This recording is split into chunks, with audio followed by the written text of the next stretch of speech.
आज का हमारा जो टॉपिक है वो है प्रोडक्ट सिलेक्शन के हवाले से टिप्स के ऊपर।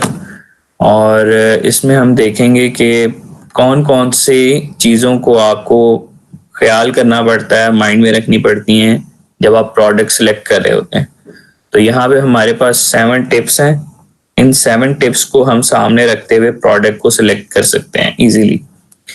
तो सबसे पहले स्टार्ट करते हैं और इसमें है जी कि one of the toughest part about selling on Amazon is finding the right product to cell.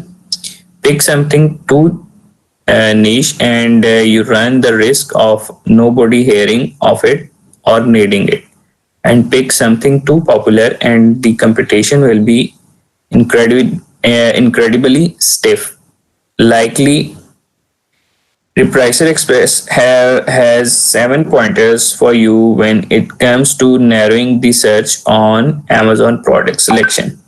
अब यहाँ पे सबसे ज्यादा मुश्किल वही चीज होती है। पहले भी हम लोगों ने देखा था कि कोई ऐसा प्रोडक्ट चूज करना कि जो अच्छे तरीके से आप सेल आउट कर सके अमेजोन के ऊपर, ये थोड़ा सा मुश्किल चीज होती है कि जिसमें कंपटीशन कम हो और डिमांड ज्यादा हो। फॉर एग्जांपल, तो आपको सारी की सारी चीजें जो है पॉइंट्स जो आपको सामने रखने हैं, हम लोग इनको भी डिस्कस करेंगे। सबसे पहला पॉइंट हमारे पास है look for products in the Goldilock price range. अब इसमें क्या है कि प्राइस रेंज के हवाले से हमने कोई ऐसा प्रोडक्ट चूज करना होता है कि जिसकी प्राइस बहुत ज्यादा ना हो, एक्सपेंसिव ना हो इतना ज्यादा कि फॉर एग्जांपल अगर आप इन्वेस्टमेंट कर रहे हैं तो बाद में आपको नुकसान हो। एक नॉर्मल प्राइस रेंज का प्रोडक्ट चूज किया जाता है और उसको कह लें कि वहां पे लॉन्च किया जाता है Amazon स्टोर के ऊपर स्टार्ट में, अगर आप बिगिनर हैं तो। The best selling product tend to be in that sweet spot between inexpensive and expensive, and it's usually between $20 to $50. If you are wondering why, moderately priced items tend to be impulsively purchased more than expensive ones. The higher the price tag, the more a person thinks about what parting with that money actually means. They will do more research into whether or not they need the product, while with a less expensive item they won't spend as much time comparing them to others. For example, एक psyche होती है कि जी customer के ने अगर कोई चीज purchase करनी है और उसके सामने कोई प्रोडक्ट खुला हुआ है, तो उसने उसके माइंड के अंदर जो एक चीज चलेगी वो ये है कि फॉर एग्जांपल अगर प्रोडक्ट एक्सपेंसिव है ना, तो फिर वो उसके फीचर्स को कंपेयर करेगा दूसरी चीजों के साथ जो सिमिलर किसी और ब्रांड की वहां पे अवेलेबल है। फॉर एग्जांपल, आप मोबाइल लेते हैं, आपने लेना है 25 से 30 हजार रुपए तक की रेंज के दरमियान फोन, तो आप जाहिर सी बात है, आप एक बंदा है उसने 25 से 30 हजार रुपए लगाना है, तो वो कंपेयर करेगा बड़े अच्छे तरीके से जी कि अच्छा जी अगर मैं हुआवे में फोन लेता हूँ, सैमसंग में लेता हूँ या किसी और ब्रांड का फोन लेता हूँ फॉर एग्जांपल, तो उसमें फीचर्स कौन कौन से किस किस तरीके से हैं और किस ब्रांड की चीज के अंदर कम प्राइस के अंदर सबसे ज्यादा फीचर्स हैं, या उसकी जो है उसको उसका यूज किस तरीके से है, ठीक है, या उसका कैमरा का रिजल्ट किस तरीके से है। अब यही चीज अगर वो कम पैसों की ले रहा होगा तो वो इतने ज्यादा कंपैरिजंस नहीं करता, ठीक है, नॉर्मली, और वो आप ये जो है कस्टमर जो है उसको आराम से परचेज कर लेता है।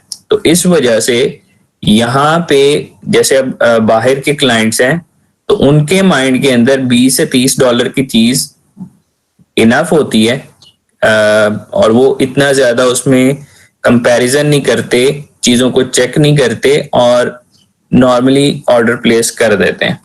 फॉर एग्जांपल, कहीं $20 से $30 की चीज वो सही उनके प्रॉपर रिक्वायरमेंट के मुताबिक नहीं भी गई तो वो उस चीज को मैनेज कर लेते हैं, ठीक है। वैसे होना तो नहीं चाहिए, जो चीज आप एक्चुअली ऑनलाइन दिखा रहे हैं वही चीज डिलीवर करनी चाहिए, तो उसमें झूठ बोलने वाली बात कोई नहीं है। जो आप कमिटमेंट कर रहे हैं उसको आप पूरा कर लें। Really expensive products make it harder for you to get started. You will have to fork over a lot more money at the beginning to get started, which can be prohibitive for many sellers. ठीक है जी. At the opposite end of the spectrum, people generally associate inexpensive with cheap quality. अब यहाँ पे लोग ये समझते हैं कि अगर वो चीज सस्ती है तो उसमें क्वालिटी उसकी लो होती है. नॉर्मली होता ऐसे ही है. लेकिन अगर आप कमिटमेंट कर रहे हैं कि जी आप कम रेट के अंदर और क्वालिटी आपने मेंटेन करके रखी हुई है, तो आप वही चीज फिर वहां पे डिलीवर भी करें. ठीक है. और जो महंगे प्रोडक्ट्स होते हैं उसके साथ आपको स्टार्ट करने में थोड़ी सी मुश्किल होती है, परेशानी होती है, क्योंकि आपकी इन्वेस्टमेंट वहां पे चल रही होती है. इस वजह से तो आप उतनी इन्वेस्टमेंट कर सकते हैं कि जितना आप बाद में, अगर फॉर एग्जांपल कस्टमर उस चीज को नहीं भी परचेज कर पा रहे, तो आपको वहां पे आपके अंदर बर्दाश्त हो, आप उस चीज को बर्दाश्त कर सकें कि कोई अगर नुकसान होता है उस हवाले से भी. तो सेकंड चीज है हमारे पास, item sell well when they are not big and heavy. अब सेकंड जो चीज है वो ये है कि आपके पास ऐसे आइटम्स ज्यादा सेल आउट होते हैं जो इतने ज्यादा हैवी नहीं होते हैं, वेट में कम होते हैं, और कह लें कि लाइट वेट होते हैं. ठीक है. या साइज में बहुत बड़ी आइटम अगर होगी, फॉर एग्जांपल आपको इलेक्ट्रॉनिक्स की चीज सेल आउट कर रहे हैं, फ्रिज है या एसी है, तो वो बहुत कम चीज सेल आउट हो रही होती है. ठीक है जी. फॉर एग्जांपल अगर फ्रिज है या एसी है, आप किसी भी जगह पे सेल आउट करना चाह रहे हो, तो आपके पास सीजनल प्रोडक्ट है ये ज्यादातर, और गर्मियों से पहले जो सीजन स्टार्ट हो रहा होता है उस टाइम में ये चीजें सेल आउट होती हैं ज्यादातर. तो ये बात है. ठीक है जी. अब इसमें देखते हैं कि नेक्स्ट क्या चीज शेयर की जा रही है. It goes without saying that the more an item weighs the more it will cost to ship, but the size of the package matters too. Larger item go up the price list and this can cut into your profit margins.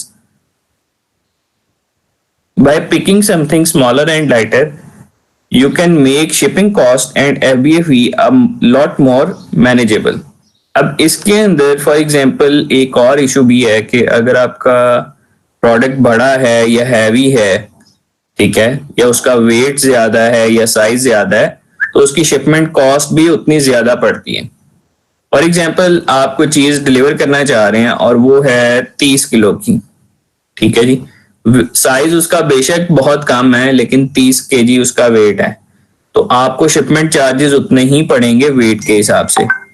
और for example उसका wait कम है, size ज्यादा है, ठीक है, बड़े size की चीज है, तो उसमें भी आपको शिपमेंट कॉस्ट या एफबीए की फी या इस तरह की जो चार्जेस है आपको पड़ते हैं. ठीक है जी. तो इन चीजों को भी आपने माइंड में रखना है कि साइज ज्यादा बड़ा ना हो और साइज इतना बड़ा ना हो, ठीक है, या प्रोडक्ट जो है वो हैवी ना हो. Careful that you don't go too light और small, though as you don't want the package to be crushed by something falling on it.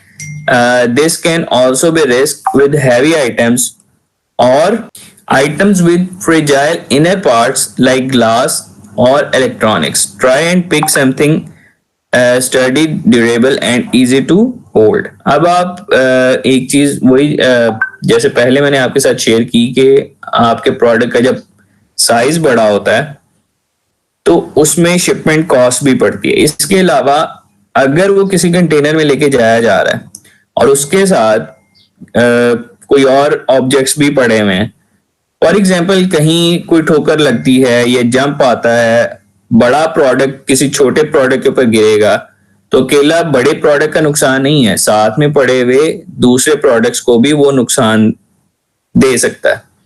ठीक है. या उसमें कोई ग्लास आइटम पड़ी हुई है या कोई इलेक्ट्रॉनिक्स की आइटम है या कोई ऐसी चीज पड़ी हुई है जो टूट सकती है. ठीक है. तो ये इन सब चीजों को भी माइंड में रखना पड़ता है. You are familiar with the product. Third point है इसका, you know the saying right what you know, मतलब आप वही चीज लिख सकते हैं जो आप जानते हैं, ठीक है जी. That extends to selling as well. The more familiar you are with an item, the easier and more truthfully you can write product descriptions for it. मतलब आपको किसी प्रोडक्ट के बारे में जितनी इंफॉर्मेशन होगी आप उसके बारे में उतना ही बेहतर तरीके से प्रोडक्ट की डिस्क्रिप्शन लिख सकते हैं. अगर आपको प्रोडक्ट का नहीं पता तो आप वहां पे सही से डिस्क्रिप्शन नहीं लिख सकते हैं, एक्चुअल जो उसके फीचर्स हैं नहीं बता सकते हैं. You will know just how to highlight its strongest features and how to pair product with it to improve each respectively. Plus, the more passionate you are about a product, the better able you will make others to give it a shot. मतलब अगर आपको ज्यादा बेहतर idea है product के बारे में, आप बेहतर तरीके से गाइड कर सकते हैं, लोगों को बता सकते हैं उसके फीचर्स के बारे में जो कि उसके स्ट्रॉन्ग फीचर्स हैं आपके पास आपके प्रोडक्ट के अंदर दूसरे प्रोडक्ट्स के हवाले से, और आप कह लें कि लोगों को गाइड कर सकते हैं उसके बारे में और कन्विंस कर सकते हैं बेहतर तरीके से अगर आपको अपने प्रोडक्ट के बारे में पता है तो. फोर्थ जो चीज है वो है the product has popular keywords. अब इसके अंदर क्या है, it's far easier to use the wheel as it than to try and reinvent it when you come across a product that has keywords widely in use. Put it on your shortlist right away. A good rule of thumb is that the top 2 to 4 keywords have roughly 1 lakh searches for it each month, but keep that as a loose guideline. You might have to temper expectations a bit if the product is in a more niche category, and you might want to stay away from a product if its keywords are too popular. मतलब अब आपके पास एक और चीज है वो है जी keywords के रिलेटेड. अब कीवर्ड्स में भी आप अगर एक चीज मार्केट में बहुत ज्यादा उसके कीवर्ड सर्चेज आ रहे हैं फॉर एग्जांपल, तो उतना ज्यादा वहां पे कंपटीशन भी होता है, ठीक है. आपको थोड़ा सा उस चीज को भी ख्याल में करना पड़ता है कि जी कंपटीशन उतना ज्यादा हाई ना हो. फॉर एग्जांपल एक कीवर्ड है, आप उसको सर्च आउट करते हैं और उसकी सर्चेस जो हैं आपके पास मंथली 1 लाख के अराउंड चल रही हैं फॉर एग्जांपल, तो आप चेक कर सकते हैं कि आप इस चीज को मैनेज कर सकते हैं. वहां पे कुछ जो है कंपटीशन या डिमांड किस तरीके से है, ठीक है. फिर आपने उस कीवर्ड को पिक करना है या उस कीवर्ड के अगेंस्ट जो आप प्रोडक्ट करना चाह रहे हैं लॉन्च, आप उसको कह लें एनालिसिस कर सकते हैं बेहतर तरीके से. 5th पॉइंट है look for a combination of rank and LQS. अब LQS है listing quality score. Listing quality score आप तब चेक कर सकते हैं जब आप सारी की सारी चीजें ऑनलाइन प्रोडक्ट जब आप लॉन्च कर रहे होते हैं तो आप उसकी प्रोडक्ट लिस्टिंग कर रहे होते हैं और उस प्रोडक्ट लिस्टिंग के अगेंस्ट आपका एक स्कोर मेंटेन हो रहा होता है, ठीक है. तो ये इसको देखते हैं. A top rank product means it sells well while the listing quality score describe the product listing length, keyword richness, bullet points and descriptions. Your goal is to find a product with a low rank score, which means it's closer to the top, and an LQS that's at least 70.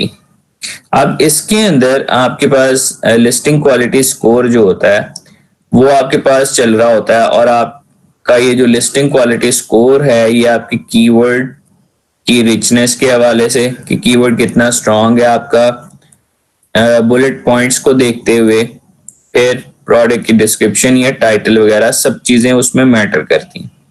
तो उनके against ये create होता है, और आपका जो overall जब result निकलता है आप उसको चेक करते हैं कि जी आपका प्रोडक्ट किस तरीके से कितना बेहतर मार्केट में सरवाइव कर सकता है. 6th पॉइंट है look for products that don't have too many reviews. अब फॉर एग्जांपल हम कोई प्रोडक्ट पिक करना चाह रहे हैं, सर्च कर रहे हैं अमेजोन स्टोर के ऊपर या किसी भी और जगह पे, तो जितने ज्यादा रिव्यूज कम होंगे उतना ज्यादा बेहतर होगा, ठीक है। क्योंकि जितने ज्यादा रिव्यूज होते हैं उतनी ज्यादा उसकी रैंकिंग भी या फीडबैक नीचे चल रही होती है कभी कभार कुछ केसेस के अंदर। अगर रिव्यूज बहुत ज्यादा हैं और रेटिंग उसकी बहुत अच्छी चल रही है तो आप उसको पिक कर सकते हैं चीज को, अदरवाइज आप उसको छोड़ दें। Reviews are necessary part of selling any product successfully, but be careful of picking a product that has too many reviews. This is because you will be facing incredibly price competition, while a product with fewer reviews makes it easier for you to amass more 5-star ones, which positively affect your rating and increase your chances of getting the top of the pile. मतलब आपके पास reviews जो हैं matter करते हैं, उसकी basis के ऊपर आप टॉप पोजीशन पे भी आ सकते हैं। तो जितने ज्यादा रिव्यूज आपके पास कम होते हैं उतना ज्यादा बेहतर चांस होता है कि आपके पास 5-स्टार रेटिंग या 4-स्टार रेटिंग किसी प्रोडक्ट की वहां पे चल रही हो। तो आप उन प्रोडक्ट्स को चूज कर सकते हैं और आप बेहतर आइडिया ले सकते हैं। अगर कहीं आपके पास उसकी आप फीडबैक्स चेक करें, आप चेक करें कि कस्टमर को क्या इशू आ रहा है। अगर किसी ने नेगेटिव फीडबैक भी दी है तो, और उन कस्टमर्स के साथ आप चेक कर सकते हैं अपने प्रोडक्ट के अंदर कि आप उनको बेहतर क्वालिटी में चीज दे दें, ठीक है। 7th पॉइंट जो है वो है calculate product margin to be 25% और less. When thinking about product selection, the best item tend to be 25% or less than that they would sell for on Amazon. This might sound like a bit of math, but it's quite simple. Estimate how much profit you would make on each unit and what the return on investment would be. There are many tools out there that do this for you, so look for one that includes the following boxes. First point है product की cost, ठीक है। Product price हो गया, cost वो वाली जो आपने मैन्युफैक्चरिंग के दौरान आपने पे करनी है, और प्रोडक्ट की प्राइस वो जो आपने कस्टमर से लेनी है। इन दोनों चीजों में कंफ्यूज नहीं होना। प्रोडक्ट की कॉस्ट ये कि आपको अखराजात कितने आए वो प्रोडक्ट बनाने के अंदर।